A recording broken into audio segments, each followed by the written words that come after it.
Welcome sa Durs 2.0. Fresh at nagbabagang happenings bang hanap mo? Mga padabarkads man yan o mga trending topics? Pwes, sagutin natin yan. Kaya naman isubscribe nyo na ang ating channel para sa mga nagbabagang balita everyday.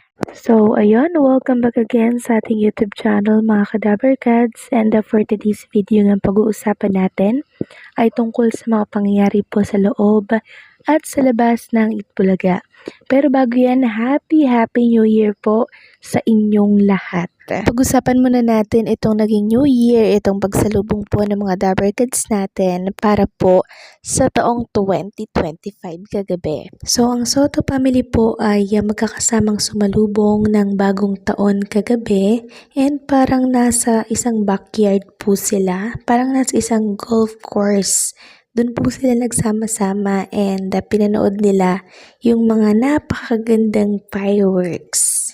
And kahapon nga po in-Instagram story nitong si Pauline Luna Soto na nagdadrive po si Bossing Vic Soto ng parang pang golf course po na sasakyan. So, nag-live po pala si Pauline Luna Soto sa kanyang Instagram account and nakita nga natin doon yung napakasayang pamilya po ng buong Soto family na nagsama-sama para po salubungin ang bagong taon. Samantalang si Boss Joey De Leon naman po ay simple lamang na sinalubong ang taong 2025 kasama po si Ma'am Eileen, si Jocas, ayan nga po may pa-cake sila dyan and makikita natin dyan yung nakalagay na 2025. Winelcome po nila etong 2025 and simple man basta sama-sama ang pamilya masaya na po yun. Samantalang si Jose Manalo naman po at ang kanyang pamilya, ang kanyang asawa na si Mergine ay nagsimba muna bago sumalubong ng bagong taon and nagkaroon nga po sila dyan ng palaro sa kanilang tahanan. So itong mga Kadabarkads natin ay sobrang saya talaga kagabi and nakakatuwa lang na makitang sila po ay nag-enjoy.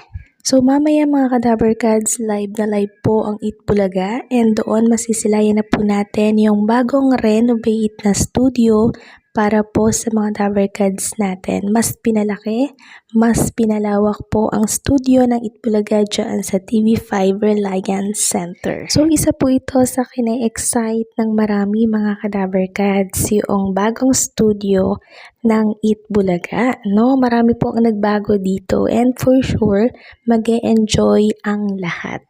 And deserve naman po ng Itbulaga na expand ang kanilang studio kasi araw-araw ang daming gusto na manood na live audience dyan.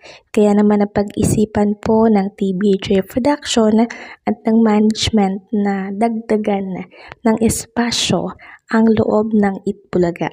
Samantalang kahapon naman po mga Kadabarkads, binahagi po ni Miles Ocampo ang pagsuporta ng buong pamilya niya po dito sa pelikula ni Bossing Vic Soto. Sabi nga po ni Miles Ocampo, full support kami kay Lacan. Congratulations Bossing and Team The Kingdom.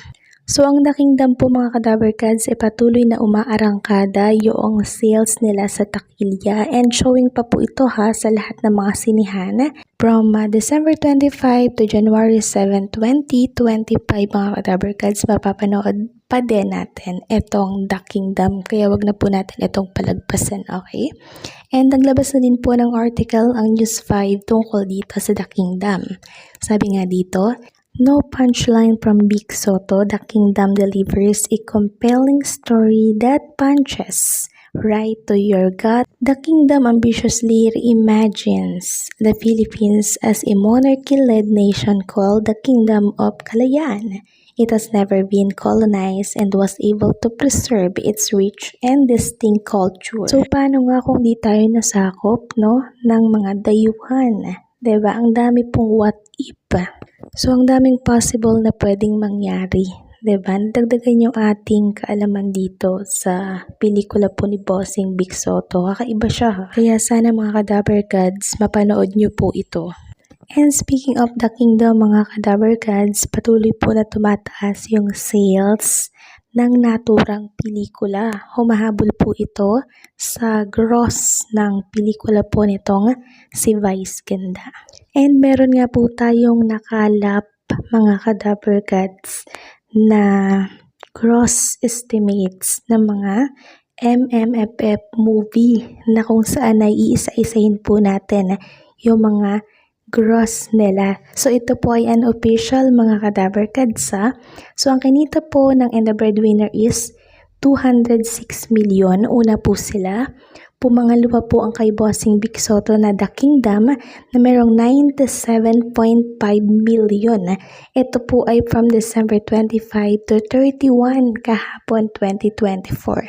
So unofficial MMFF gross estimate, 50th Metro Manila Film Festival, December 25 to 31, 2024. So 7 days gross po ito mga Kadaver Kads. So may ilang araw pa po tayo kasi hanggang January 7 po ang pelikula dito po sa Takilya.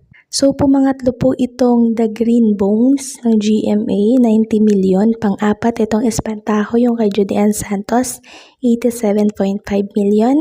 Pang-lima itong Uninvited, 81.2 million. Pang-anim, 12 million, Strange Frequencies, Taiwan Killer Hospital.